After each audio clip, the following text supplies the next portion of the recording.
ஹல்லேலூயா. ஆண்டவராகிய இயேசு கிறிஸ்துவினுடைய இனிதான நாமத்தில் யாவரையும் வாழ்த்துகிறேன், வரவேற்கிறேன். எத்தனையோ பேர்கள் அந்த பாக்கியத்தையும் கிருபையும் ஆண்டவர் வாழ்க்கை தந்திருக்கிறார். அந்த கிருபையை நினைத்து நம்ம கடவுளுக்கு நன்றி செலுத்தலாம்.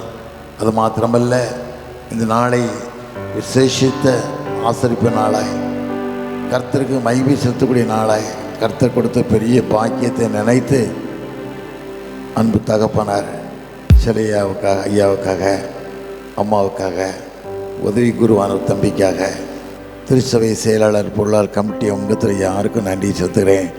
கர்த்தர் விசேஷித்த கரங்கொண்டு வழி நடத்தட்டும், ஆஸ்வதிக்கட்டும், அடியானை மறைத்து வெளிப்படட்டும். தலைகளை தாழ்த்தி ஜெபம் பண்ணலாம். ஒரு நிமிஷம் எல்லாரும் ஒரு 5 நிமிஷம் எழுப்பக்கலாம். 5 நிமிஷம்தான். எழுப்பி நிற்கலாமா? ஆண்டவர் துதிக்கலாமா? ஆண்டவர் கொடுத்த பெரிய பாக்கியத்தை நினைத்து ஆண்டவரே மக நன்றி ராஜான்னு சொல்லலாமா? கரங்களை அசைத்து நோக்கி பார்க்கலாம். கடைசி காலத்தில் வளர்ந்துக்கிட்டு இருக்கோம். நெருக்கடியான காலம். எங்கே பார்த்தாலும் வேதனை, எங்கே பார்த்தாலும் கொலைகள், கொள்ளைகள், எங்கே பார்த்தாலும் பயங்கரமான சங்கடம். நேற்று நீங்கள் பத்திரிகையில் படிச்சிருப்பீங்க. ஹைதராபாத்தில் ஒரு மனைவியை ஒரு கணவர் வெட்டி துண்டு துண்டாக்கி வெட்டி சரீரத்தை தனித்தனியாக எடுத்து, எலும்புகளெல்லாம் தனியாக எடுத்து குக்கரில் போட்டு அவிச்சு உரலில் போட்டு குத்தி சில காரியங்கள் செய்து தன் மனைவியை, சொந்த மனைவியை, ஒரே சரீரமாய் பாவிக்கப்பட்ட மனைவியை கொடூரமான முறையில் கொலை செய்த காட்சியை பத்திரிகையில் பார்த்தோம், டிவி நிகழ்ச்சியில் பார்க்கோம். காரணம், கடவுள் பயம் இல்லாத வாழ்க்கை, உண்மையான கடவுளை தேடாத வாழ்க்கை. ஆனால் ஆண்டவர் அப்படி இல்லை. நமக்கு ஒரு நல்ல கிருபை தந்திருக்கிறார். கிருபை தந்தது மாத்திரமல்ல, அவருடைய பாதத்தில் அமரும்படியான கிருபை தந்திருக்கிறார். துதிக்கும்படியான கிருபை தந்திருக்கிறார். நீ ஆண்டவரை துதிக்கும் போது தாவீது முழுபலத்தோடு நடனமாடினான். முழுபலத்தோடு நடனமாடும்போது அவன் ஆட்சியத்தை ஆண்டவர் ஆஸ்வதித்தார். அதே போல் உங்கள் வாழ்க்கையும் ஆண்டவர் ஆஸ்வதிக்க போகிறார். நோக்கி பார்க்கலாமா? ஆண்டவரே கரம் கூட இருக்கட்டும் ராஜா, நீங்கள் விசேஷித்த கரம் கொண்டு காத்துக்கொள்ளுங்க. எத்தனையோ சம்பவங்களை பார்க்கிறோம், எத்தனையோ கொடூர நோய்களை பார்க்கிறோம், எத்தனையோ வேதனையை பார்க்கிறோம். ஆண்டவரே, அவள் எங்கள் வாழ்க்கையும் பிரியமான வாழ்க்கையாக இருக்க கிருபை தாங்க நான் கேட்கலாமா? நேசரேவும் திரு பாதம் அமர்ந்தே நிம்மதி நிம்மதியே. நேசரேவும் திரு பாதம் அமர்ந்தே நிம்மதி நிம்மதியே. ஆர்வமுடனே பாடி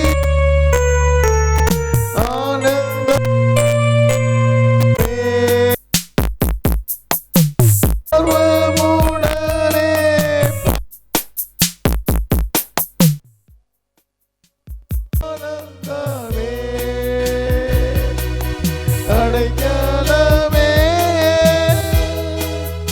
அதிசயமே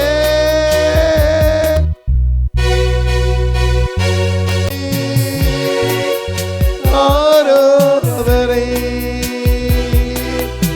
அடைக்கலமே அயலமே ஆராதனை ஆராதனை. அடைக்கலமே அதிசயமே ஆராதனை ஆராதனை. ஆண்டவர் கேட்கலாம், அவருடைய கிருபை எங்களோடு இருக்கட்டும் ராஜான்னு கேட்கலாம். கிருபை எங்களோடு இருக்கட்டும் ராஜா. நீ சரீர பலத்தோடு வந்திருக்கலாம், வேதனையோடு வந்திருக்கலாம். ஆண்டவர் சொல்கிறார், வேதனை நீங்கி சுகமாயிரு, வேதனை நீங்கி சுகமாயிரு. சரி, எத்தனை பலவீனங்கள் இருந்தாலும் விடுதலை தரக்கூடிய ரட்சகர் நான் தான். ஆண்டவர் மாத்திரம்தான் விடுதலை தர முடியும், எந்த மனுஷனும் தர முடியாது. அதனால ஆண்டுடைய கிருபையை நினைத்து, ஆண்டவரே கிருபைக்காக எங்களை ஒப்பு கொடுக்க ராஜான்னு கேட்கலாமா? கர்த்தர் விசேஷித்த கரம் கொண்டு இன்று முதல் நான் உன்னை ஆஸ்வதிப்பே சொன்ன வார்த்தை தத்துவம் நிறைவேற கேட்கலாமா? உங்கள செயல்கள் நினைத்து நீ உள்ளவே பொங்குதையா, உங்கள செயல்கள் நினைத்து உள்ளமே பொங்குதையா. நல்லவரே நன்மை செய்தவரே நன்றி நன்றி ஐயா. நல்லவரே நன்மை செய்தவரே நன்றி நன்றி ஐயா. நல்லவரே வல்லவரே ஆராதனை ஆராதனை. நல்லவரே வல்லவரே ஆராதனை ஆராதனை. கர்த்தர் நல்லவர், நல்லவரே வல்லவரே, நீ நல்லவரப்பா, நீ எவ்வளவு உண்மையான தெய்வம் ஆண்டவரே. துதிக்கபடியாய் நீ கொடுத்த ஒரு பெரிய பாக்கியத்தை நினைக்கிற ராஜா. என் வாழ்நாள் முழுவதும் கடைசி காலங்கள் வரைக்கும் உம்மோடு வாழ, சாட்சியுள்ள வாழ்க்கை வாழ, உண்மையுள்ள வாழ்க்கை வாழ கிருபை தாங்கன்னு கேட்கலாமா? கர்த்தர் நிச்சயமாய் உன்னை ஆஸ்வதிக்கிறார். ஆஸ்வதிப்பு மாத்திரமல்ல, ஆபிரகாமுக்கு சொன்ன வார்த்தைப்படி உன் பேரை நான் பெருமைப்படுத்துவேன், பெருமைப்படுத்துவேன் சொன்ன வார்த்தை படி ஆண்டவர் பேரை பெருமைப்படுத்த போகிறார். கேட்கலாம், ஆண்டவரே காத்துக்கொள்ளுங்க ஐயா, காத்துக்கொள்ளுங்க ஐயா. நீங்களுக்கா பலியிடப்பட்டீரே, எங்களுக்கா சிலுவைக்கு ஒப்பு கொடுக்கப்பட்டீரே சாமி, அந்த கிருபை நினைக்கிற ராஜான்னு கேட்கலாமா? பலியான செம்மறி பாவங்கள் எல்லாம் சுமந்து திரித்தவரே, பலியான செம்மறி பாவங்கள் எல்லாம் சுமந்து தீர்த்தவரே, பரிசுத்த ரத்தம் எனக்காக அல்லோ. பாக்கியம் பாக்கியமே, பரிசுத்த ரத்தம் எனக்காக அல்லோ. பாக்கியம் பாக்கியமே, பரிசுத்தரே படைத்தவரே ஆராதனை ஆராதனை. பரிசுத்தரே படைத்தவரே ஆராதனை ஆராதனை. பரிசுத்த படைத்தவரே ஆராதனை ஆராதனை. ஆண்டவரே கரக்கூட இருக்கட்டும் ராஜா, உம்மை போல மாற, ஒரு சாட்சியுள்ள வாழ்க்கை மாற, ஒரு தரிசனம் உள்ள வாழ்க்கை வாழ, பாரமான வாழ்க்கை வாழ, உம்மை நினைத்து பாரப்பட்டு வாழ கிருபை தாங்கன்னு கேட்கலாமா? பாரமில்லாத ஊழியம், தரிசனம் இல்லாத ஊழியம் அன்று எவ்வளவோ நடக்கிறது ஆண்டவரே, நீ அறிந்திருக்கிறீர். ஆனால் எங்கள் வாழ்க்கை பாரமுள்ள வாழ்க்கையாய், தரிசனமுள்ள வாழ்க்கையாய், உண்மையிலே வாழ்க்கையை மாறு கிருபை தான் கேட்கலாமா?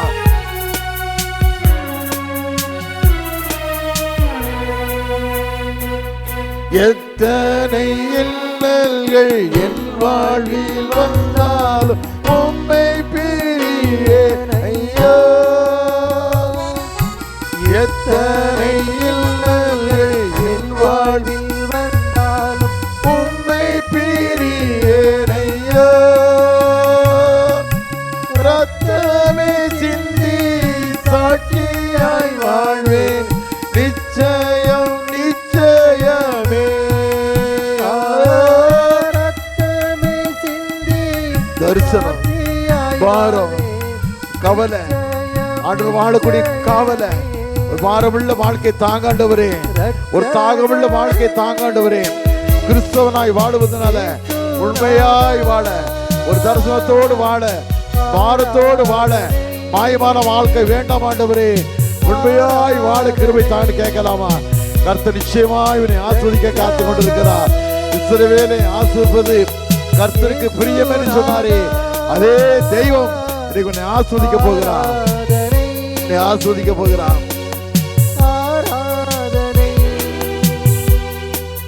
ரத்தமே சிந்தி சாட்சியாய் வாழ்வேன், நிச்சயம் நிச்சயமே. ரத்தமே சிந்தி சாட்சியாய் வாழ்வேன், நிச்சயம் நிச்சயமே. ரட்சகரே இயேசுநாதா, ஆராதனை ஆராதனை. ரட்சகரே இயேசுநாதா, ஆராதனை ஆராதனை. ரட்சகரே ஆண்டவர் கேட்கலாம். ஆண்டவரே கரைகளோடு கொண்டு இருக்கட்டும் அப்பா, உமக்கு வாழ கிருபை தாங்க, ஒரு சாட்சியுள்ள வாழ்க்கை வாழ கிருபை தாங்க ஐயா, சாட்சியோடு வாழ கிருபை தாங்க கேட்கலாமா? கர்த்தர் எத்தனை பாடுகள் வந்தாலும், எத்தனை கஷ்டங்கள் வந்தாலும் உம்மை போல மாற சாட்சியுள்ள வாழ்க்கை வாழ கிருபை தாங்கலாமா? ஆராதனை ஆராதனை. எத்தனை இல்லல்கள் என் வாழ்வில் வந்தாலும் உம்மை பிரியேன் ஐயா. எத்தனை இல்லல்கள் என் வாழ்வில் வாழ்வில் வந்தாலும் உம்மை பிரியேன் ஐயா. ரத்தமே சிந்தி சாட்சியாய் வாழ்வேன், நிச்சயம் நிச்சயமே. ரத்தமே சிந்தி சாட்சியாய் வாழ்வேன், நிச்சயம் நிச்சயமே. நல்ல தகப்பனே, இந்த காலை வேளைக்கு சமூகத்தின் நன்றி ராஜா. எத்தனை இன்னல்கள் வந்தாலும், எத்தனை கஷ்டங்கள் வந்தாலும் உமோடு வாழ கிருபை தாங்க ஐயா, உமோடு வாழ கிருபை தாங்க ஐயா. அடியானை காத்து மறைத்து வெளிப்படுங்க. அன்னைக்கு ஒரு ஆசீர்வாதமான வார்த்தையை தாங்க, நீங்க பேசுங்க. இயேசுவின் நாமத்தில் ஜெயம் கேட்கிற நல்ல பிதாவே, ஆமேன். தயவுசெய்து உட்காருங்க. கர்த்தர் நம்மை ஆஸ்வதிக்கட்டும். ஆபிரகாமுக்கு கொடுத்த தெய்வம், ஆபிரகாமை அழைத்த தெய்வம் உண்மையுள்ளவர். நம்மை அழைக்கிறார். ஏதோ வாழ்ந்தோம், அது வாழ்க்கை இல்லை. சங்கீதம் 90:10 வாசிக்கும் போது மனுஷனுடைய ஆயுசு நாட்கள் 70 வருஷம், பலத்தின் மீதியால் 80 வருஷமாக இருந்தாலும் பாடு வேதனை தான். நீ வாழ்கிற நாள் கடலுக்கு என்ன செய்த, கடலுக்கு என்ன செய்கிற? இன்னைக்கு நான் காலையில் ரொம்ப நேரம் தியானிச்சுக்கிட்டு இருந்தேன், நைட்டில் ரொம்ப நேரம் தியானிச்சுக்கிட்டு இருந்தேன். ஐயா சொன்ன மாதிரி 4 நாள் ஸ்ரீலங்கா கன்வென்ஷனுக்கு போயிட்டு வந்த உடனே கும்பகோணம் போனோம். கும்பகோணத்தில் ஒரு நாள் கன்வென்ஷன் முடித்த உடனே இங்கே வந்திருக்கேன். ஸ்ரீலங்கா போகிறதுக்கு முந்தின நாள் தஞ்சாவூரில் ஒரு நாள் கன்வென்ஷன் முடிச்சுட்டு தான் போனோம். கடவுள் கொடுத்த காரியத்தை நிறைவேற்றணும். அவ்வளோ ஒன்றும் கொண்டு வந்ததில்லை. இந்த உலகத்தோடு கடந்த போது ஒரு மனுஷனை எதையும் எடுத்து செல்ல முடியாது. எத்தனை பணம் இருந்தாலும் சரி, எத்தனை நகை இருந்தாலும் சரி, எத்தனை லேண்ட் இருந்தாலும் சரி, எத்தனை ஃப்ளாட் இருந்தாலும் சரி, ஒன்றும் கூட வர போகிறதில்லை. நீ நல்ல செய்கிற காரியங்கள் தான் கடவுளுக்கு நீ வாழக்கூடிய வாழ்க்கை தான் பின்தொடரும், வேறு ஒரு வாழ்க்கையும் பின்தொடராது. சவுலை குறித்து தியானிச்சுட்டு வந்தேன். சவுல் ரொம்ப அழகானவன்னு சொல்லி இஸ்ரவேல் ஜனங்கள்லாம் சொன்னாங்க. நேர்த்தியாக இருக்கார், அழகாக இருக்கார், நல்லா இருக்கார். அவர் தான் எங்களுக்கு ராஜா வேணும்னு சொல்லி ஜனங்கள்லாம் தவிச்சாங்க. ஆனால் சவுல் வந்து பெருமை, மேட்டிமை என்னை மிஞ்சினா யார், எனக்கு மிஞ்சினா யார் அப்படி சொல்லி மேட்டிமையான வாழ்க்கை வாழ்ந்ததுனால கடவுளுக்கு பிரியமில்லாத வாழ்க்கை வாழ்ந்தான். அது மாத்திரமில்லை, வேதத்தில் வாசிக்கிறோம், 1 சாமுவேல் 14 35 வசனத்தை வாசிக்கும் போது அவன் கட்டின ஒரே ஒரு பலிபீடம் தான். கடவுளுக்கு வல்லமையாக வாழ்ந்திருக்கலாம். அது மாத்திரமில்லை, கடவுளுக்கு பிரியமாக இல்லாமல் வாழ்ந்ததுனால, அகந்தையாக வாழ்ந்ததுனால, பெருமையாக வாழ்ந்ததுனால வேதத்தில் வாசிக்கிறோம்.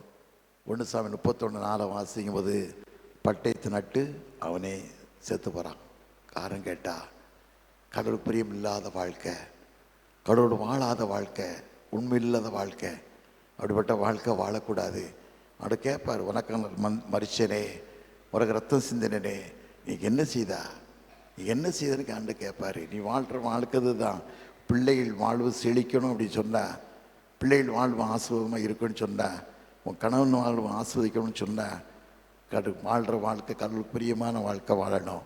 அது மாத்திரமில்லை, பணம் ஒரு மனுஷனை காப்பாற்றாது, எந்த பணம் எவனையும் காப்பாற்றாது. வேதத்தில் வாசிக்கிறோம், நீதிமொழிகள் 10:22 வாசிக்கும் போது கர்த்தரின் ஆசீர்வாதமே ஐஸ்வர்யத்தை தரும், வேதனையை கூட்டார். ஒரு வேதனை இல்லாத வாழ்க்கை வேணும்னு சொன்னால், ஒரு வாழ்க்கை கடவுளோடு வாழக்கூடிய வாழ்க்கை வாழணும், உண்மையான வாழ்க்கை வாழணும். சாமுவேல் வந்து அவன் தாய் அன்னாளுக்கு குழந்தை இல்லை, எத்தனையோ வருஷம் குழந்தை இல்லை. எல்கானா மனைவி அன்னாள், முதல் மனைவி பெண்ணினாள். அவள் 10 பிள்ளைகள். அன்னாள் எழுதுகிட்டே இருப்பா. எல்கானா சொன்னா, ஏம்மா ஏன் அழுகுறன்னு சொல்லுவான். அவன் சக்களத்தி பண்ணுற வேதனையை நினச்சி தாங்க முடியாது. அவன் சொல்லுவான், 10 பிள்ளைகள் பாருங்க, நீ எனக்கு அதிகம் இல்லவான்னு சொல்லுவான். ஆனால் அவள்கிட்ட வாழ்க்கையில் ஒரு வைராக்கியம். அவள்கிட்ட கேட்டா, நீ எனக்கு ஒரு ஆண் பிள்ளை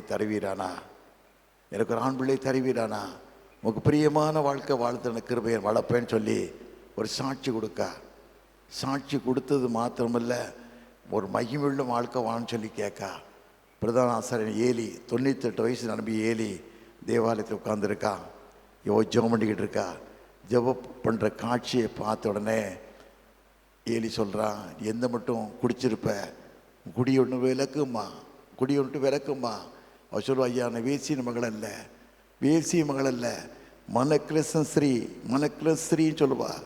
சொல்லிட்டான் கேட்பா, எனக்கு ஒரு ஆண் பிள்ளை தருவீரானா, ஒரு வைராக்கியமான வாழ்க்கையை வளர்ப்பேன்னு சொல்கிறா. அதே மாதிரி ஆண்டவர் ஒப்பு கொடுக்கார். அது மாத்திரமில்லை, சாமியுடைய காலத்தில் கடைசி காலங்கள் வருது. 1 சாமுவேல் 12 வாசிக்கும் போது 1, 2, 3 வசனங்களை வாசிக்கும் சொல்கிறான், நீ யார்கிட்ட அநியாயம் வாங்கினா, யார் எருதை எடுத்துக்கிட்டானா, யார் பணத்தை எடுத்துக்கிட்டா சொல்லு, திருப்பி தரேன்னு சொல்கிறான். ஒரு சாட்சி உள்ள வாழ்க்கை வாழ்கிறான். உண்மையான வாழ்க்கை வாழ்வது மாத்திரமல்ல, கடவுளுக்கு மகிமை செலுத்தக்கூடிய மனுஷனாக வாழ்கிறான். அப்படி நம்ம வாழ்கிறோமா யோசித்து பார்க்கணும். ஏதோ மனுஷன் வாழ்ந்தோம், நானும் கிறிஸ்தவன் வாழ்ந்தோன்னு சொல்லி நினைக்கல. கிறிஸ்தவனை வாழ்ந்தாலும் கிறிஸ்துவ போல வாழணும், கடவுளை போல வாழணும். சும்மா கோயிலில் வந்து சந்தா கட்டிட்டேன், 300 ரூபா சந்தா கட்டிட்டேன், 500 ரூபா சந்தா கட்டிட்டேன், கம்யூனி வாங்கிட்டேன், டெய்லி நான் கம்யூனி வாங்குகிறேன், அதனால் எனக்கு பரலோகம் இருக்குன்னு நினைக்காத. வேதத்தில் வாசிக்கும் 2 தீமோத்தேயு 4:7 வாசிக்கும் போது, நல்ல போராட்டத்தை போராடினேன், ஓட்டத்தை முடித்தேன், விசுவாசத்தை காத்துக்கொண்டேன், எனக்கு நீதிக்கடன் வைக்கப்பட்டு சொல்லலாம். அங்கே தான் இருக்கும். என் ஆண்டோட ரத்தத்தால் கழுவப்பட்டு தேவனுக்கு சாட்சி இல்லாத வாழ்க்கை நீ வாழ்வாயானால் பரிதவிக்கப்பட்ட மனுஷனாய் மாறுவாய். இன்னைக்கு அநேக மக்கள் பாருங்க, சாட்சி இல்லை. ஒரு காலத்தில் ரோட்டில் கிறிஸ்தவங்க போனால் எல்லாரும் மதிப்பாங்க.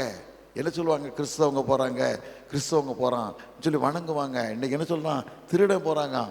காரணம், உலகத்தில் உடம்புல உள்ள பொய், பித்தலாட்டம், எத்தனையோ விதமான காரியங்கள். உண்மையில்லாத வாழ்க்கை நீ வாழாதே, நீ வாழ்ந்து பிரயோஜனமே கிடையாது. ஒரு வாழ்க்கை ஆண்டு உனக்கு ரத்தம் சிந்தி மரித்தாரே, உனக்கு அந்த ஜீவனை ஒப்பு கொடுத்தாரே, அந்த அன்பை நினைச்சுப்பாரு,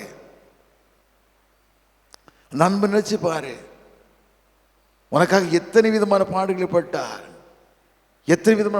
பட்டார், அந்த காட்சியை நினைச்சுப்பார். ஆண்டவரே, உமக்காக வாழ நீக்கு கிருபை தாழ்ந்தால் வாழ்க்கை நீ ஒப்பு கொடுப்பாயானா, உன் சரீரத்தில் பலவீனங்கள் வராது, சரீரத்தில் நோய் வராது, உன் குடும்பத்தில் ஆசீர்வாதம் தங்கும். இன்றைக்கு இருப்பதை பார்க்கல 1000 மடங்கு ஆசீர்வதிக்கப்படுவாய். காரணம் உன் வாழ்க்கை சீராய் இருந்தா தான். வேதத்தில் வாசிக்கிறோம், நீதிமொழிகள் 16:7 எடுத்து வாசிக்கும் போது, உன்னுடைய வழி கர்த்தருக்கு பிரியமாய் இருந்தால் சத்துருக்களும் இணங்குபடி செய்வார் என்று சொல்லி வேதத்தில் வாசிக்கிறோம். ஒரு வழி கர்த்தருக்கு பிரியமான வழியா இருக்கா? தேவனோடு வாழக்கூடிய வழியா மனுஷியா வாழ்றியா? ஒரு பாரமுள்ள வாழ்க்கை, தரிசனமுள்ள வாழ்க்கை, வலது கைக்கும் இடதைக்கும் வித்தியாசம் தெரியாத 120,000 பேருக்காக நான் மனசாப்படவே இருப்பேன்னு சொல்லி ஆண்டவர் நினைவே பட கண்ணீர் விட்டு எழுதாரு. இன்னைக்கு இந்திய தேசத்தில் 147 ஜனங்கள் வாழ்றாங்க. தெய்வம் அல்லாதான் தெய்வம்னு சொல்லி ஏமாந்து அழிஞ்சுக்கிட்டு இருக்காங்களே. இவங்களுக்கு ஆண்டவர் மரித்தாரே, ரத்தம் சிந்தினாரே. அந்த பாரமுள்ள வாழ்க்கை, தரிசனமான வாழ்க்கை உனக்கு இருக்கா? நினைச்சு பாருங்க ஐயா. ஒரு பாரம் இல்லாத வாழ்க்கை, ஒரு தரிசனம் இல்லாத வாழ்க்கை, நேர் வாழ்க்கை, தரிசனமே கிடையாது, பாரம் இல்லாத ஏதோ அவ்வளவுதான். அப்படிதான் வாழ்ந்துக்கக்கூடிய.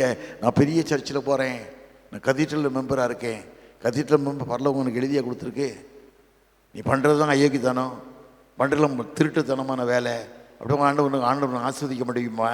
நீ உன்னை தாழ்த்தி ஒப்பு கொடுக்கணும், தாழ்த்தி ஒப்பு கொடுக்கணும். கடவுளுக்கு பிரியமான வாழ்க்கை, ஆண்டவரோடு வாழக்கூடிய வாழ்க்கை வாழ்ந்தா தான் கர்த்தர் உன்னை நிச்சயமாக இவனை ஆஸ்வதிக்கப்பட முடியும். இன்றைக்கி அநேக மக்கள் வாழ்க்கையில் உண்மை இல்லையா, உண்மை இல்லாத வாழ்க்கை, பரிசுத்தம் இல்லாத வாழ்க்கை. பரிசுத்தம் இல்லாமல் யாரும் தேவனை தரிசிக்கவே முடியாது. பரிசுத்தம் இல்லாத வாழ்க்கை தேவனை தரிசி, நீங்களே தேவனுடைய ஆலயமாக இருக்கீங்க. தெய்வம் மனது இருக்கக்கூடியவர். நம் தெய்வம் உண்மையிலே மனது இருக்கக்கூடிய தெய்வம். மனுஷன் இல்லை, ஆண்டவர் தான். நாசில சுவாசமுள்ள மனுஷன் எண்ணாத எண்ணப்படுக மாத்திரம். ஊழியக்காரனாக இருக்கலாம், யாராக இருக்கலாம் தான். மனது உருகி மேலே பட்சம் வைக்கக்கூடிய தெய்வம் ஒருத்தர் உண்டானா, வேதனை அறிந்திருந்தும் கண்ணீரை காணக்கூடிய தெய்வம் ஒருத்தர் உண்டானா, இயேசு மாத்திரம்தான். அப்போ சில மனிதன் அல்ல, மனமார மனோபத்திரம் அல்ல. என் வாழ்க்கையை நினைச்சு பார்ப்பேன். எனக்கு 75 வயசு ஆகுது. நேற்று கூட காலையிலே 4 மணிக்கு எழும்பிட்டேன். எங்கள் ஸ்கூலில் sports day, city police commission வந்திருந்தாங்க. ஸ்கூல் முடிச்சுட்டு 11:45 கரெக்டாக காரில் வந்து லேட்டான்னு சொல்லி மெட்ரோவில் போயிட்டேன். 1 மணிக்கு ஏர்போர்ட்டு, 2 மணிக்கு ஃப்ளைட்டு, 3:40 தூத்துக்குடி. அங்கே சில அண்ணம்மார் என்னை பார்க்க வந்தாங்க. பார்த்துட்டு இங்கே சில பேர் வந்து மடப்புறம், வள்ளியூர் சைடில் சிறிய ஆலயங்கள், நிறைய ஆலயங்களை போய் பார்த்தேன். நிறைய மக்களை சந்திச்சுக்கிற கிருபை தந்தாங்க. அது மாத்திரமில்ல, ஒரு ஊரில் கன்வென்ஷன், கிராமத்தில் ஒரு பாரம், தரிசனம். ஏன் வாழ்கிற வாழ்க்கை ஒரு வாழ்க்கை தான், ஒன்றும் கொண்டு வந்ததில்லை, கொண்டு போகிறதில்லை. இந்த வாழ்ந்த வாழ்க்கையை நினச்சி பார்த்தேன். செருப்பு கூட கிடையாது. படிக்கும்போது வாழும்போது காலில் போட செருப்பு கூட கிடையாது. நல்ல ஆகாரம் கிடையாது. ஒரு முறையெல்லாம் சிறுவயனாக இருக்கும்போது ரொம்ப கஷ்டம். காலை சாப்பாடு இல்லை எங்கள் வீட்டில். எங்கள் அம்மா சொன்னாங்க, தம்பி இந்த ஊருக்குள்ளே இன்னைக்கு எலெக்ஷன், பஞ்சாயத்து போர்டு எலெக்ஷனு, நல்ல சமயம் ஐயா வீட்டில் ஒரு ஓட்டுக்கு 4 கொடுக்குறாங்க. ஐயாவுக்கும் எனக்கும் 2 ஓட்டு, 8 வாங்கிட்டு வா தம்பிட்டாங்க. 8 வாங்கிட்டு கடையில் ஏதாவது வாங்கிட்டு வா அப்படின்னு சொன்னாங்க. 8 வாங்கிட்டு வந்து தான் வீட்டில் அன்றைக்கி சாப்பாடு காலையில்.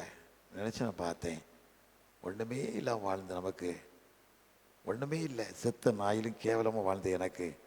வேதத்தில் வாசிக்கிறோம், ஏசாயா 60:22 வாசிக்கும் போது, சின்னவன் 1000 சிறியவன் பலத்த ஜாதியுமாவான், கர்த்தராகி நான் ஏற்ற காலத்திலே நடப்பிப்பேன்னு சொன்ன வார்த்தையின்படி எவ்வளோ கஷ்டம், எவ்வளோ வேதனை, நினச்சி கூட பார்க்க முடியல. நினையாத கஷ்டங்கள். ஜாஃபனா போயிருந்தேன், இலங்கைக்கு போயிருந்தேன். இப்போ ஜாஃபனா பிஷப் அவ்வளோ என்ன கௌரவிச்சாங்க. ஜாஃபனா பிஷப் சின்ன டைசிஸ் தான், ரொம்ப கஷ்டம், ஏழை டைசிஸ் தான். ஆனால் அந்த பிஷப் கவனித்த விதத்தை பார்க்கும்போது, ஒன்றுமில்லாமல் தரித்திரமாக வாழ்ந்த நமக்கு இப்படி ஒரு வாழ்க்கையா, ஒன்றுமே இல்லாமல் வாழ்ந்த நமக்கு இப்படி ஒரு வாழ்க்கையா, கடவுள் இப்படி ஒரு வாழ்க்கையை நமக்கு தந்தாரா, நினச்சே பார்க்க முடியல. காரணம் கேட்டால், நீ கடவுளோட வாழும்போது, கடவுளுக்கு பிரியமானது செய்யும்போது, கடவுளுக்கு சாட்சியுள்ள வாழ்க்கை வாழும்போது கடவுளை கனப்படுத்துவார். அது மாத்திரமல்ல, தாவீது ஆண்டவர் அப்போஸ்தலர் 13:22 வாசித்து பார்த்தீங்கன்னா, அப்போது 13:22 பின்பு அவர் அவனை தள்ளி ஈசாயின் குமாரனை தாவீதை ராஜாவாக ஏற்படுத்தி எனக்கு சித்தமான செய்வான் என்று சொல்லி அவனை நீ இருதயத்துக்கு ஏற்றவனாய் கண்டேன் நாடு சொன்னார். தாவீதை என்னை இருதயத்துக்கு ஏற்றவனாய் கண்டேன் நாடு சொல்கிறாரு. இருதயத்துக்கு ஏற்றவனாய் கண்டேன் சொல்லி சொல்கிறாரு. இன்றைக்கி நம்ம அது மாத்திரம் இல்லை, நான் ஒவ்வொரு நாட்களுக்கு ஆண்டு கேட்குற ஆண்டவரே இப்படி இருதயத்துக்கு ஏற்ற மனுஷனாக மாறணும், இருதயத்துக்கு மனுஷனாக மாறணும், சாட்சியுள்ள மனுஷனாக மாறணும். விதத்தில் வாசிக்கிறோம். அப்போ சில 20:34 வாசித்து பார்த்தீங்கன்னா பரிசுத்த பவுல் சொல்லுவார், எனக்கு என் கூட இருந்தவங்களுக்கும் என் சொந்த கையிலே வேலை செஞ்சது. வாங்குவதை பார்க்கலும் கொடுப்பது பாக்கியம், வாங்குவதை பார்க்க கொடுப்பது பாக்கியம். எனக்கு சொந்தக்கு வேலை செஞ்சுப்பாரு. இன்றைக்கி அப்படி வாழ்கிறோமா? நம்ம காசு எடுத்து சாப்பிட இன்றைக்கி திருச்சபை மாதிரி கேவலமான ஒன்றுமே எங்கேயும் இல்லை. நினைக்கான் டிசியானா சம்பாதிக்கலாம், கரஸ்பாண்டனா எத்தனையோ கல்லாத்திரமாக அப்பாயின்ட் போடலாம், துட்டு அடிக்கலாம். சாபம் வீட்டு வாசல் படுத்திருக்கோம். பிள்ளைகள் ஆஸ்வதிக்கப்பட முடியாது. 2 காசுக்கு ஆசைப்பட்டான் கேயாசி, 2 தாளந்துக்கு ஆசைப்பட்டான் கேயாசி. சந்ததி சந்ததியே குஸ்ரோகியா மாறினான், சந்ததி சந்ததியே குஸ்ரோகி மாறினான். எவ்வளோ வேதனை, எவ்வளோ கஷ்டம். வீட்டு வாசப்படியில் படுத்திருக்கோம், வேற எங்கேயும் போகாது, வீட்டு வாசப்படியில் படுத்திருக்கோம். அடுத்த துட்டுக்கு நீ ஆசைப்பட்டு வாழ்வையானால் மிஷினரிகள் சம்பாதிச்ச கஷ்டத்தை நினைத்து மிஷினரிகள் கோதுமை மணியை போல விதத்தில் வாசியம் இல்லை. யோவான் 12:24 வாசிக்கும் போது கோதுமை மணியானது பூமியில் விழுந்து சாகாவிட்டால் தனித்திருக்கும், செத்தையானால் மிகுந்த பலனை கொடுக்கும். கோதுமை மணியை போல எத்தனை மிஷின் பூமியில் விதைக்கப்பட்டாங்க, அதை நினைச்சு பாரு. எத்தனை மிஷின் வாழ்க்கையில் விதைக்கப்பட்டாங்க, அதை நினைச்சு பாரு. நீ மிஷினரி இல்லைன்னா மட்டும் ஒரு அடி நிலம் மட்டும் கிடையாது, மிஷினரி இல்லைன்னா ஒரு அடி நிலம் கிடையாது. நீ எத்தனை நிலம கொள்ளத்தனமான முறையில் திருச்சபை சொத்தை சாப்பிட்டுக்கிட்டு இருக்க. சாபம் வீட்டு வாசல் படுத்திருக்கோம். நீ திருச்சபை கூறு போடணும்னு வந்தனா ஆண்டு குடும்பத்தை கூறு போட்டுருவாரு. வாழ்க்கை ஆஸ்வதிக்கப்பட்ட சாபமான வாழ்க்கையாக மாறிவிடும். மனம் திரும்பி வாழ்க்கையை ஒப்பு கொடு. ஆண்டவர் இப்பட்ட காசு வேண்டாம். அப்போஸ்தலர் 5 வாசம் பார்த்தீங்கன்னா அனனியா சப்ராய் சொந்த இடம், அவங்க சொந்த இடத்த தான் விற்கிறாங்க. விற்றுட்டு மனைவி அறிய ஒரு பகுதி வஞ்சித்து வைக்காங்க. மனைவி அறிய பேதுரு கேட்கான், இடத்த விழுத்தானா விற்றீங்கன்னு கேட்கான். விழுத்தான் வித்தின்னு சொல்கிறான். அது விற்கப்பன யார் சொத்து? ஓன் சொத்து. விற்ற பிறகு உன் சொத்து கடவுளுக்கு பாவம் படலாமான்னு கேட்கான். இந்த வார்த்தை சொன்ன உடனே அன்னியா செத்து போகிறான். செத்து கொண்டு அடக்கம் பண்ணிட்டு வராங்க. மனைவி அறியாமல் உள்ளவாரா? பேதுரு கேட்கான், சொத்தை விழுத்தானா விற்றீங்கன்னு கேட்கான். ஆமான்னு போய் சொல்கிறா. புருஷன் அடக்கம் பண்ண கால்கள் வீட்டுக்குள்ளே வரல, ஒன்னையும் கொண்டு போவாங்கன்னு சொல்கிறான். அந்த இடத்துல விழுந்து செத்து போகிறான். இதுதான் அவன் சொத்துக்கே இந்த கதினா. நீ திருச்சபை சொத்தை வித்தானே என்ன நிலைமை? திருச்சபை சொத்தை கூறு போட்டால் என்ன நிலைமை? இன்றைக்கி சில கூட்டம் அதுக்காக வாழ்ந்துக்கிட்டு இருக்காங்க. சந்ததி சந்ததியாய் சாவுன்னு தொடரும். உண்மையாக வாழு. வேதத்தில் வாசிக்கும் இல்லை, நீதிமொழிகள் 28:20 வாசிக்கும் போது உண்மையுள்ள மனுஷன் பரிபூரண பெறுவான், ஐஸ்வர்யவான் தீவிக்கிறவனோ ஆக்கினைக்கு தப்பான். நீ தப்ப முடியாது. நீ சில பேர் உள்ள வந்த உடனே உனக்கு அப்படி ப்ரொமோஷன் தரேன், இப்படி ப்ரொமோஷன் தரேன், விழுந்துடுறான் கீழே, அப்படி காலில் விழுந்துடுறான். உனக்கு அப்படி ப்ரொமோஷன் தரேன், உன் மனைவியை இச்சமாக்கிறேன், பிரின்சிபல் ஆக்கிறேன், விழுந்துடுறான். திருச்சபை கூறுபட தயாராக இருக்காங்க. அப்படி வாழ்க்கை இல்லையா? உன் வாழ்க்கை தேவனுக்கு பிரியமான வாழ்க்கை, உண்மையான வாழ்க்கை, அந்த மிஷனரி தரிசனமான வாழ்க்கை. லாக்லண்ட் ஐயரு இங்கிலாந்து தேசத்தில் பிறந்து 13 வருஷம் தான் அங்கே வாழ்ந்திருக்காரு. 13 வருஷம்தான். கவனிச்சு அந்த மனுஷன் மிஷனரியாக மாறுறாரு. மிஷனரியாக மாறி 7000 பண்ண பக்கத்தில் கிராமத்துக்கு வராரு. பசி, சாப்பாட்டுக்கு வழி இல்லை. கவர்னர் ஜெனரல் அவர் அடக்கம் பண்ண இங்கிலாண்டில் 250 ஏக்கர் நிலத்தை அவங்க அடக்கம் பண்ணுவாங்களாம். ஒன்றுமே இல்லை. ஒரு தாழ்த்தப்பட்ட மகள் வீட்டில் சோறு கேட்காரு, அவருக்கு சாப்பாடு கொடுக்கல. கம்பங்கஞ்சியை புளிச்சு போன காஞ்சி போன புழு வச்ச கஞ்சியை கொடுக்கா, அதை துப்பி வாங்கி குடிக்கிற. துப்பியை பிடிக்க சொல்கிறா, துப்பியில் ஊற்றினா குடிக்க முடியலை. தண்ணி கேட்காரு. தண்ணி கேட்கணும். வீட்டுக்காரன் அவனை கழுத்தை பிடிச்சி அப்படியே தள்ளி, பரதேசியை நீங்கள் வந்தியா, இதுக்கு தான் நீ வந்தியா, இதுக்கு தான் வந்தியா அப்படின்னு சொல்லி தள்ள உடனே கீழே விழுறாரு. கீழே விழுந்து ஆகாயத்தை நோக்கத்து பார்க்காரு. அந்த வீடே தீப்பிடிச்செறியுது, வீடே தீப்பிடிச்செறியுது. அது மாத்திரமல்ல, சிவகாசியில் வாழ படத்தில் இங்கிலாண்டில் வாழக்கூடியவங்க 95 வயசு 100 வயசு வாழ்வாங்க. 37 வயசில் மறித்து போயிட்டார். ரத்த வாந்தி எடுத்து அன்றைக்கி மிஷனரியாக வரலன்னு சொன்னால் நான் இன்றைக்கி மனுஷனாக வாழ்ந்திருப்பேனா? நாகரிகத்தை கற்றுருப்பேனா? நாகரிகத்தை தெரிஞ்சிருப்பேனா?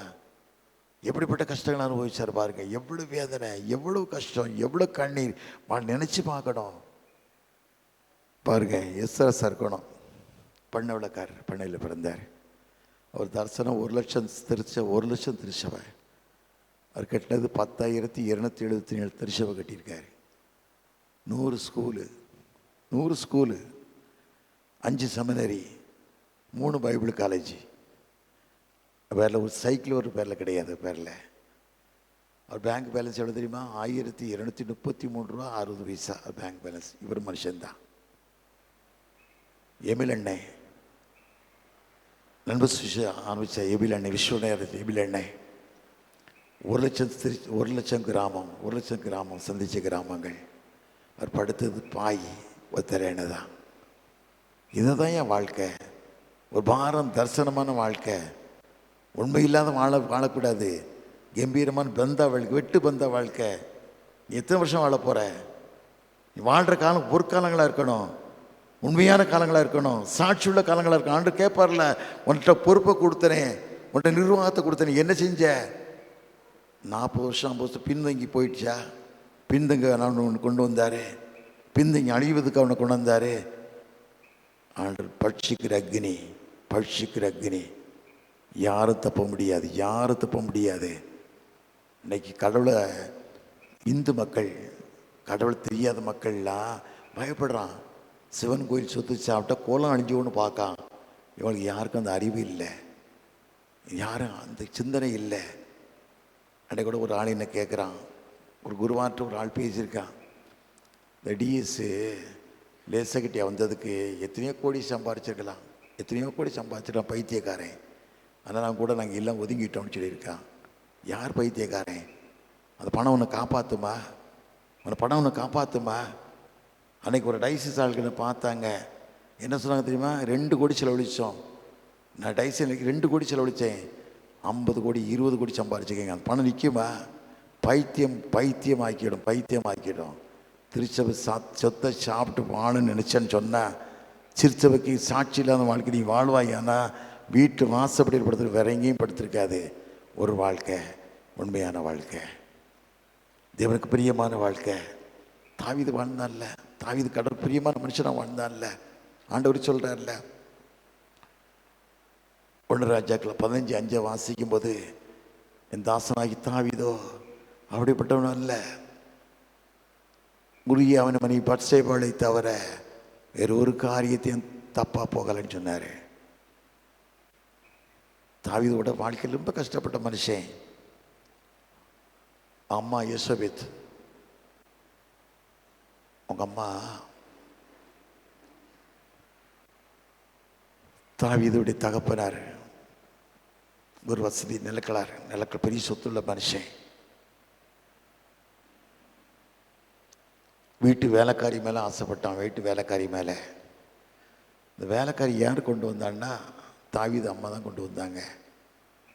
வேலைக்காரி நினச்சா எஜமாட்டிக்கு துரோகம் பண்ணக்கூடாதுன்னு நினச்சி இந்த எஜமாட்டியை அலங்கரித்து அனுப்பிட்டா. இன்றைக்கி வேலைக்காரி மேலே கையோட எத்தனை பேர் வாழ்ந்துக்கிட்டு இருக்காங்க. வேலைக்காரி கேவலமாக வாழ்ந்துக்கிட்டு இருக்காங்க. இது வாழ்க்கை இல்லை. ஒரு வாழ்க்கை, உண்மையான வாழ்க்கை, உண்மையான சாட்சியுள்ள வாழ்க்கை. திருச்சபை கெடுத்தா தேவன் உன்னை கெடுப்பார். வேதத்தில் வாசியம் இல்லை. 1 கொரிந்தியர் 3:17 வாசிக்கும் போது, நீங்களுடைய தேவனுடைய ஆலயமாக இருக்கீங்க. ஒரு தேவனுடைய ஆலயத்தை கெடுத்தா தேவன் அவனை கெடுப்பார். நீங்களும் தேவனுடைய ஆலயம். நம்ம ஒப்பு கொடுக்கணும், ஆண்டவரை கேட்கணும். ஆண்டவர், எங்கள் வாழ்க்கை உங்களுக்கு பிரியமான வாழ்க்கையாய் உம்மோடு வாழக்கூடிய வாழ்க்கை இருக்க கிருபை தானோடு கேட்கணும். கேட்டால் தான் வாழ்க்கை ஆஸ்வதிக்கப்பட முடியும். அது மாத்திரமல்ல, அடுத்த சொத்துக்கு ஆசைப்படக்கூடாது. வாழ்க்கை அடுத்த சொத்துக்கு மனுஷன் வாழ ஆசைப்படக்கூடாது. ஆகாப் ராஜா நாபாத்து மனுஷனுடைய தோட்டத்துக்கு ஆசைப்பட்டான். ஆகாப் ராஜா, இஸ்ரேல் தேசத்துடைய ராஜா ஆகாப். 1 ராஜாக்கள் 23 அதிகாரத்தை வாசிக்கும் 21 அதிகாரத்தை வாசிக்கும் போது அடுத்த சொத்துக்கு ஆசைப்படுறான். வீட்டு பக்கத்தில் நாபாத்து ஒரு மனுஷன் தோட்டம் வச்சுருக்கான். தோட்டத்தை ஆசைப்பட்டு கேட்கான், அந்த பணம் தாரேன், எனக்கு பணத்தை கொடுத்துரு, இல்லைனா வேறு ராசியான தோட்டம் வேணா தோட்டம் தரேங்க. அவன் பிதாக்கள் சுதந்திரத்தை கொடுக்க முடியாதுன்னு சொல்கிறான். கொடுக்க முடியாதுன்னு வீட்டில் விசனமாக கஷ்டமாக வீட்டில் படுத்திருக்கான். யோசவில் கேட்கா, மனைவி யோசவில் கேட்கா, ராஜா சாப்பிடலையான்னு கேட்கா. சாப்பிடலை. ஏன்? நாபாத்தோட தரமாட்டேன்ட்டான். உடனே அவன் யோசவில் சொல்கிறா, நீ போய் சாப்பிடு, நீ ரெஸ்ட் எடு, தோட்டத்தை நான் உனக்கு தரேங்க. தரேன்னு அவன் சொல்கிறா. அப்போ உண்மையான மனுஷனை கேட்டிருக்கலாம், எப்படி மாதிரி தருவேன், அவன் தோட்டத்துக்கு ஒன்றா எப்படி தரணும்னு கேட்கல. அவனுக்கு தேவை தோட்டம்தான், பொருள் சொத்து தான் அவனுக்கு தேவை. படுத்துடுறான். அவன் என்ன சொல்கிறா, நாபாத்திற்கு ஊருக்கு லெட் எழுதுறா. லெட் எழுதி ராஜாவையும் தேவனையும் தூஷித்தான் சொல்லி உபவாசம்னு சொல்லி அவனை கொன்னுடுன்னு சொல்கிறா. ஆனால் சத்தம் எங்கிட்ட போகுது? ஆண்டுகிட்ட போகுது. சத்தம் ஆண்டுகிட்ட போகுது. இல்லை, ஆண்டு பார்க்கறல. ஆமாண்டு ஆண்டு ரத்தத்தை கேட்ட ஆண்டு சொல்கிறார்ல. பொல்லாம் சரி விற்று போட்டாங்க. ஆகாப்ராஜை கேட்கான், தீர்க்கத்தை எலியாவிட்ட கேட்கான், என்னை கண்டுபிடிச்சாயா, என் பகையனை என்னை கண்டுபிடிச்சான்னு கேட்கான். ஒரு மாதத்தை சொல்கிறான், பொல்லாப்சி நீ விற்று போட்டாங்க. இன்றைக்கி பொல்லாப்சி எத்தனை தன்னை விற்று போட மக்களை வாழ்ந்துக்கிட்டு இருக்காங்க. பொல்லாப்சி தன்னை விற்று போட மக்களை அன்றைக்கி வாழ்ந்துக்கிட்டு இருக்காங்க. திருச்சபை அழிவை பற்றி பாறை இல்லை, தரிசனம் இல்லை, தரிசனமான காரியங்கள் இல்லை. திருச்சபை எப்படி அழிஞ்சாலும் பரவாயில்ல, ஆனால் ஆண்டோடக்கு நீ காண கொடுக்கணும். அதை மறந்துடாத. வாழ்க்கை தேவனுக்கு பிரியமில்லாத வாழ்க்கை வாழ்ந்து புரோஜனம் இல்லாத வாழ்க்கை வாழ்ந்து புரோஜனம் கிடையாது. வாழ்ந்தாலும் இன்னும் உண்மையாய் வாழணும். கடவுள் அதை கேட்பார். கடவுள் கேட்பார், எத்தனை ஆண்டு காலமானாலும் தேவ சமூகத்துக்கு ஒருத்தரும் தப்பாக்க முடியாது. அதை மனதில் வைத்து ஆண்டவர் எங்கள் வாழ்க்கை பிரியமான வாழ்க்கை வாழ கிருபை தான் கேட்கணும். நிறைய குடும்பங்கள் சமாதானம் இல்லை. ஒரு மகா நேற்று எங்கள் கிராமத்துலேருந்து ஃபோன் பண்ணி அந்த மகனுக்கு திருமணம் பண்ணி அந்த மருமகள் சரியில்லை, டைவர்ஸ் வாங்க முடியலை, என்ன செய்யன்னு சொல்லி அழுதா. நான் கடவுளுக்கு பிரியமான மகளை தானே வாழ்ந்துக்கிட்டு இருக்கேன். எங்கள் அம்மா 24 மணி நேரம் கடவுள் சமூகத்தில் ஜெபம் பண்ணுறா. 24 மணி நேரமும் எப்பவும் கண்ணீரோடு தான் ஜெபம் பண்ணிக்கிட்டு இருக்கா. என் குடும்பத்துக்கு ஏன் இந்த பிரச்சனை சொன்னா, ஒரே ஒரு காரியம் சொன்னேன். நிறைய போராட்டம் உண்டு, கஷ்டம் உண்டு, கண்ணீர் உண்டு. கடவுளுக்கு பிரியமாக நீ வாழும்போது எத்தனையோ போராட்டம் உண்டு. ஆனால் ஆண்டு சொல்கிறாரு, மலைகள் விலகினாலும் பர்வதங்கள் நிலை பெயர்ந்தாலும் கிருபை உன்னை விட்டு விலகாமலும் சமுதாயத்தில் உடன்படிக்கை நிலை பெறாமல் இருக்கும்னு சொல்லி உன் மனதுர கருத்தை சொல்கிறார். நீ கடவுளுக்கு வாழும்போது கடவுள் உனக்கு வாழ்வார். நான் ஒவ்வொரு நாளுக்கும் நினச்சி பார்ப்பேன். என் வாழ்க்கையை நினச்சே பார்ப்பேன்.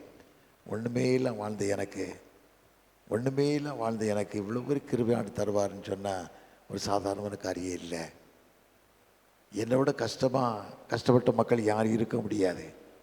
என்னோட கஷ்டப்பட்ட மக்கள் யாரும் இருக்க முடியாது. அவ்வளோ கஷ்டம், அவ்வளோ வேதனை, அவ்வளோ கண்ணீர். ஆனால் இன்று வரைக்கும் ஆண்டவர் உன்னை ராஜாக்களும் ஆசானாக்கன்னு சொன்ன வார்த்தையின்படி பொய் சொல்ல வம்மலே நடத்தி வராரு. ஏன் காரணம் கேட்டால், உன் வாழ்க்கை தேவனுக்கு பிரியமான வாழ்க்கையாக இருக்கணும், தேவனோடு வாழக்கூடிய வாழ்க்கையாக இருக்கணும். யார் தொட்டுக்கும் ஆசைப்படக்கூடாது. நாங்களாம் ஒரு பைசா யார் தொட்டுக்கும் ஆசைப்படுறதில்லை. வாங்குவதை பார்க்கலாம், கொடுப்பது பாக்கியம். எங்கள் தம்பி இசிஎஸ் காலேஜில் செக்ரட்டரியாக இருந்தது வரைக்கும் ஐயமாக தூக்கி போட்டாங்க. இன்றைக்கி பாருங்கள், பிராமணன் ஆண்டுக்கிட்டு இருக்கான். காரணம் கேட்டால், மகன் செத்தாலும் பரவாயில்ல, மருமக தாலி இருக்கணும் அப்படி நினைக்கணும். ஊழியக்காரங்க வாழ்ந்துக்கிட்டு இருக்காங்க. 1 ராஜாக்கள் 22 அதிகாரத்தை வாசி பார்த்தீங்கன்னா, ஆகாப்ராஜ் சொல்லுவான், ராமோத்தேசம் நமக்கு உரியது, சீரியெல்லாம் எடுத்துக்கிட்டாங்க, அதை போய் பிடிக்கணும்னு சொல்லி நினைப்பான். அவங்களோட 32 ராஜாக்கள் சேர்ந்து யுத்தத்துக்கு போவாங்க. கள்ளத்துக்கு 400 பேர் இருப்பாங்க. இன்னைக்கு கள்ளத்துக்கு நிறையா இருக்கான். உண்மையான ஊழியத்தில் இல்லை. ராஜாவுக்கு வாய்க்குன்னு சொல்லக்கூடிய தீர்க்கதரிசி இன்னைக்கு தேவை. கள்ளத்தனமாக தீர்க்கத்தை தான் வாழ்வு செழிக்கணும், தன் மனைவிக்கு நல்ல இடத்துல வேலை கிடைக்கணும், பக்கத்தில் ஏச்சம் கிடைக்கணும், ப்ரொமோஷன் கிடைக்கணும். தான் வாழ்க்கை அதை பற்றி எவனை பற்றி கவலைப்படுறதில்லை. நிறைய பேர் வாழ்க்கை இதுதான், எதை பற்றி கவலைப்படுறதில்லை. தான் வாழ்க்கை சீராக இருக்கணும், அவ்வளோதான். நீ ஆத்ம மேலே பாரம் இல்லாத வாழ்க்கை நீ வாழலாமா? பாரம் இல்லாத வாழ்க்கை நீ வாழலாமா? ஒரு தரிசனமான வாழ்க்கை வாழணும். பாரமான வாழ்க்கை, தரிசனமான வாழ்க்கை, உண்மையான வாழ்க்கை ஆண்டவர் போசிப்பார். இஸ்ரேல் தேசத்தில் 3 வருஷம் மழை இல்லை, 3 வருஷம் மழை இல்லை. ஆனால் தம் ஊழியக்காரனாட்ட கைவிட்டதில்லை. வேதத்தில் வாசிக்கிறோம், சங்கீதம் 37:25 வாசித்து பார்த்தீங்கன்னா, நான் இளைஞனாக இருந்தேன், முதிர்விலும் ஆனேன், நீதிமான் கைவிடப்பட்டது, சந்ததி அப்பத்துக்கிறதை நான் காணவில்லை. நம்ம சொல்கிற வார்த்தை உண்மையான வார்த்தை அதுதான். 3 வருஷம் மழை இல்லை. அரண்மனையில் உபதியான ஒரு மனுஷன் வாழ்ந்துக்கிட்டு இருக்கான். அவன் தான் மிருக ஜீவனை காப்பான்னு சொல்லி ராஜாவும் போய் இன்னும் வெளியே ஆடு மாடை பற்றிட்டு போகிறாங்க. 100க்கு தீர்க்கதரிசி யோசேப்பை கொலை செய்யணும்னு வச்சுக்கிட்டு இருந்தா. இந்த உபதியை 50 பேரை கெபிக்கு 50 பேரை வச்சு ஆகாரம்லாம் கொடுத்து பாதுகாத்தான். அந்த பஞ்ச காலத்தில் கூட தீர்க்கதரிசி எலியாவுக்கு ஆண்டவர் என்ன சொன்னா தெரியுமா? அவர் கைவிடவே இல்லை. யோதான் கடுத்த கேரி தாட்டண்டைக்கு போடான்னாரு. 1 ராஜாக்கள் 17ஆம் அதிகாரத்தை வாசி பார்த்தீங்கன்னா, அங்கே போகிறான், ஆட்டு தண்ணீரை குடிக்கான், காலையிலையும் சாயந்தரமும் காகங்கள் ரொட்டி இறைச்சி கொண்டாந்து கொடுக்குது, சாப்பிட்றான். ஆட்டு தண்ணி வற்றி போச்சு. அவன் வருத்தப்படலை, ஆண்டவர் வருத்தப்பட்டார். என் மகனுக்கு சாப்பாடு எல்லாம் போயிடுமே, என் மகனுக்கு ஆகாரம்லாம் போயிடுமே, ஆண்டவர் வருத்தப்பட்டார். சீதோன் காலத்து சாரி பார்த்து ஊருக்கு போன்னு சொன்னார். சாரி ஒரு ஏழை தாய், நாட்டில் பஞ்சம், 3 வருஷம் மழை இல்லை, கொஞ்சம் மாவு, கொஞ்சம் எண்ணெய், ஒரு 2 விறகு பொறுக்கி அடுப்பத்தை வச்சு ரொட்டி சுட்டு தானும் சாப்பிட்டு மகனும் செத்து போலான்னு வச்சு காட்டுல வாரா. தீர்க்கதரிசி எலியா கைதட்டி குறை கொடுக்க வாரா. வந்த உடனே காரணம் கேட்டால், எனக்கு கொஞ்சம் தண்ணி கொடுன்னு சொல்கிறான். தண்ணி எடுக்க போகும்போது ஒரு சின்ன ரொட்டி துண்டு கொண்டு வான்னு சொல்கிறான். அவள் சொல்கிறா, ஐயா கொஞ்சம் மாவும் கொஞ்சம் எண்ணெய் தான் இருக்குது, வேறு ஒன்றும் இல்லை ஐயா, சாப்பிட்டு செத்து போகலான்னு வர்றீங்க சொன்னான். அவன் சொல்கிறான், ஒன்றும் இல்லை, நீ முதலாக கொடுக்குற அடையை கொண்டாந்து எண்ணெய் கூடு, தேசத்தில் ஆண்டவர் மழையை கட்டளையிட்ட நாள் வரைக்கும் மாவு குறையாது, எண்ணெய் குறையான்னு சொல்லி வாக்கு கொடுக்கான். காரணம் கேட்டீங்க, பரிசுத்தமான வாழ்க்கை, உண்மையான வாழ்க்கை, தாகமான வாழ்க்கை, தரிசனமான வாழ்க்கை. 2 ராஜாக்கள் 4:9 வாசித்து பாருங்க. 4:9-10 வாசிக்கும் போது ஒரு சுனேமியால் சொல்லுவாள்ல, தன் புருஷன்ட்ட சொல்லுவாள்ல, இவர் பரிசுத்தவான்னு காணுங்கிறேன். யாரை? திகர் எலிசா புருஷன் சாட்சி சொல்லுவா, இவர் எப்பவும் நம்ம வீட்டில் தங்கட்டும், மேலேயே போடுவோம், நாற்காலியை வைப்போம், குத்துளுக்க வைப்போம், எப்போ நம்ம வீட்டில் தங்கட்டும், எப்போன்னு தங்கட்டும். நீ அப்படிப்பட்ட வாழ்க்கை வாழ்கிறோமா? ஒரு சாட்சியுள்ள வாழ்க்கை வாழ்கிறோமா? வாழ்க்கை நடித்து பார்க்கணும். நீங்கள் மனுஷன் எல்லாரும் உண்மையானவங்க கிடையாது, ஆண்டவர் தவிர. விதத்தில் வாசிக்கும் இல்லை, யோவான் 8:46 வாசிக்கும் போது, என்கிட்ட பாவண்டு யாரும் குற்றப்படுத்த முடியும் கேட்ட ஒரே தெய்வம், ஒரே அவதார இயேசு மாத்திரம்தான். உலக எந்த மனுஷனும் கேட்கல. ஆனால் பாவம் செய்ய மனம் திரும்பணும். வேதத்தில் வாசிக்கம் இல்லை. 2 சாமியல் 11 வாசிக்கும் போது, சாமியல் தன் அரண்மனை நிற்கிறான், உபரியில் பார்க்குறான், ஒரு பெண் குடிச்சுக்கிட்டு இருக்கா, யாருன்னு கேட்கான். உரியா அவனே சொல்கிறாங்க, கொண்டு வச்சு கெடுத்துடுறான். ஆனால் மனசாப்பட்டு மனம் திரும்புறான்ல, மனம் திரும்பி கண்ணீர் விட்டு அழுதான்ல, அழுது மாத்திரமல்ல, எத்தனை சாபத்தை சந்திச்சான். தன் மகன் அப்சலோம் பின்தொடர்றதான். அம்மோனுடைய ஒரு மகன் தான் பெற்றெடுத்த மகளை கெடுத்துடுறான். காரணம் கேட்டால் செய்த பாவத்தினால தான். நான் பாவம் செஞ்சேன்னா எனக்கு தான் என் தலையில் தான். அதை மனசில் வச்சு வாழணும். ஒரு வாழ்க்கை தேவருக்கு பிரியமான வாழ்க்கை வாழ போராட்டம் வரும், கஷ்டங்கள் வரும், நிந்தனை வரும், எத்தனையோ நிந்தனை கஷ்டங்கள் வரும். ஆண்டவர் ஒரு நாளும் கைவிடவே மாட்டார். முந்தா நாள் சென்னையில் நம்முடைய சென்னாருடைய ஜெனரல் செக்ரட்டரி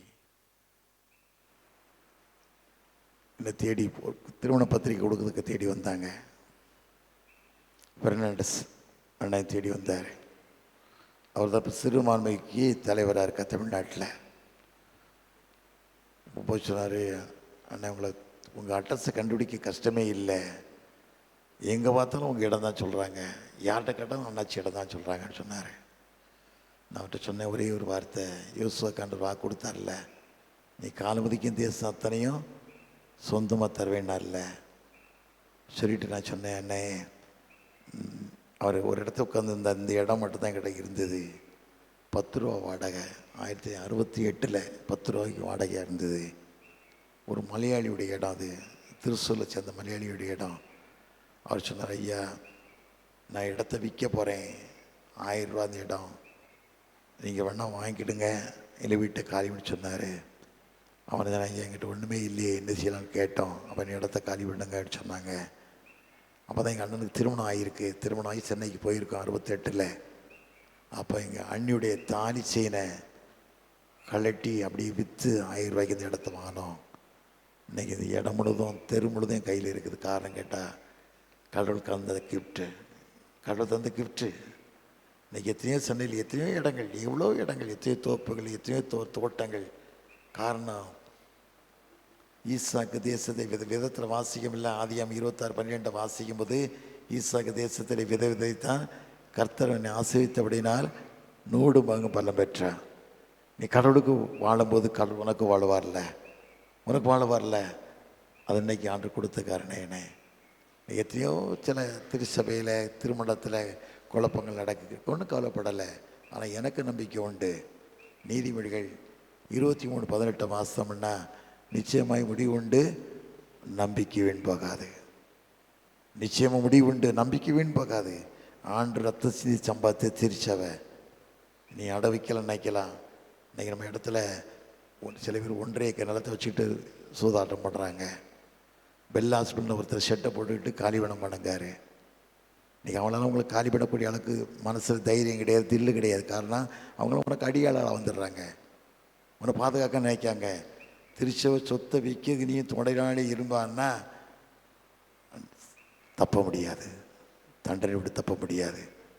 நீ வாழ்கிற வாழ்க்கை ஒரு வாழ்க்கை, கடவுள் பிரியமான வாழ்க்கை, ஒரு ஓட்டம். அந்த ஒரு ஓட்டம் உண்மையான ஓட்டமாக ஓடணும், சாட்சி உள்ள ஓட்டமாக வாழணும், மகிமையை செலுத்தக்கூடிய ஓட்டமாக வாழணும், கனத்தை செலுத்தக்கூடிய ஓட்டமாக வாழணும். கடவுள் பிரியமாய் வாழ்வாயானால், கடவுள் நீ வாழக்கூடிய வாழ்க்கை நீ வாழ்வாயானால் கர்த்தர் எல்லா நிலையிலும் ஆசிரித்து காத்துக்கொள்ளுவார். வேதத்தில் வாசிக்கம் இல்லை, சங்கீதம் 128 வாசிக்கும் போது கர்த்தருக்கு பயந்து வழிநடக்கவனும் பாக்கியவான், உன் கைகளின் பிரயாசத்தை சாப்பிடுவாய், உனக்கு பாக்கியம் நன்மை உண்டாயிருக்கும். உன் மனைவி வீட்டில் கனது திராட்சை செடியை போலவும் உன் பிள்ளைகள் பந்தய சுற்றிலும் ஒலிவு மர கன்றுகளை போலவும் இருப்பார்கள். இதோ கர்த்தருக்கு பயப்படுற மனுஷன் விதமாய் ஆஸ்வதிக்கப்படுவான். கர்த்தர் சீயோன் ஆஸ்வதிப்பார். நீ ஜீவன நாளெல்லாம் எருசலேமின் வாழ்வினை காண்பாய், பிள்ளைகளையும் எருசலேமுக்குள்ள சமாதானத்தையும் காண்பாய். நினச்சி பாருங்க. கடவுளுக்கு பிரியமாக வாழும்போது சத்துரு வெள்ளம் போல வரும்போது தேவனை ஆவியார் கொடி ஏற்றுவார். காரணம் இரவும் பகலும் நடந்து பாதுகாப்பார். அருமையான மகள், எனக்கு பேத்தி வா மகள் எழுப்பு பிள்ளை, எனக்கு பேத்தி, என்னுடைய பேத்தி. அவங்க அம்மாவுக்கு ஊத்து மலை, அப்பாவுக்கு கழுகு மலை.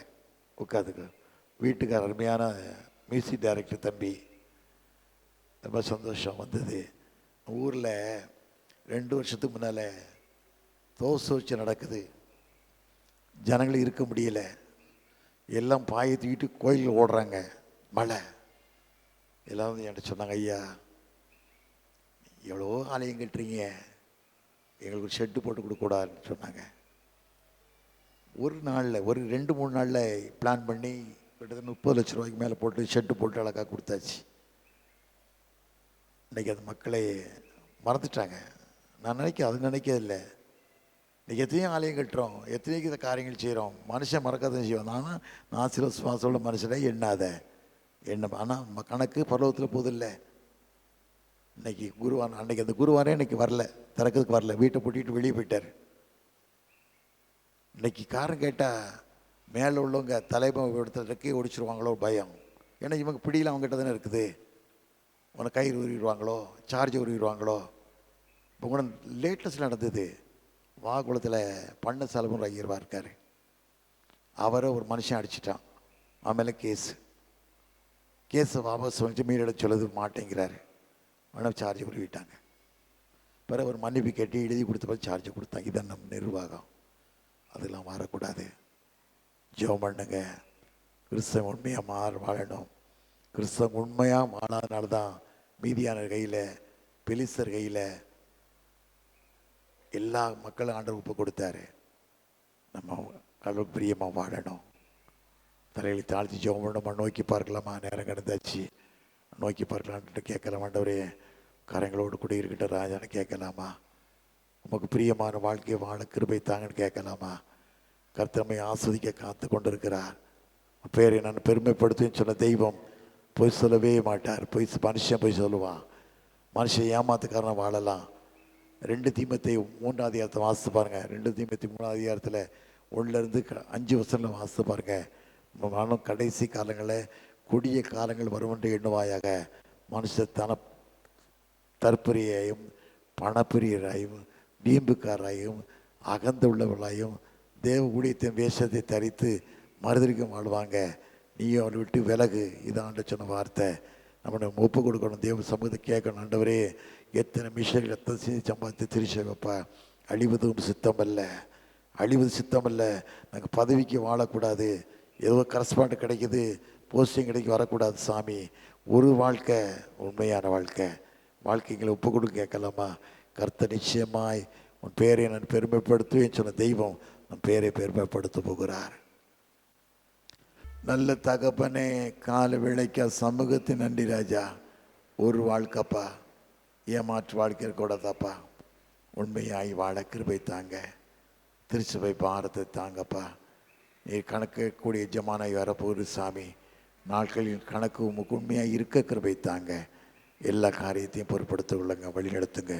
இயேசு நீ நாமத்தில் ஜெயிக்க இருக்கிற நல்ல பிதாவே, ஆமேன்.